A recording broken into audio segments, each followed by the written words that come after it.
गुरुमा तथा उपस्थित भद्रमंडली एवं मोर सहपाठी और छोट बड़ भाई भौणी मानू भक्ति भरा प्रणामार्घ्य। आज 75तम साधारणतंत्र बा गणतंत्र दिवस उपलक्षे समस्त को हार्दिक शुभेच्छा और शुभकामना। आम समस्त सम्मुखें आकाश में फरफर हो उड़ुवा त्रिरंगा पताका को मोर कोटि कोटि प्रणाम एवं गौरव गर्भिणी कीर्ति किराटिनी भारत मातार श्रीचरणार बिंदे अनामिल भक्ति सुमन तथा भूमिष्ठ प्रणिपात।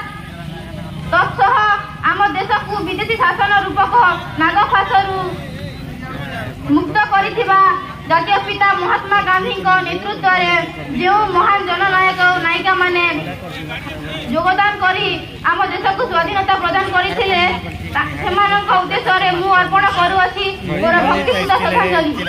आपण माने जानती आम देश भारत वर्ष दीर्घ 200 वर्ष धरी इंग्रेज शासन में शासित होई आसुथिला।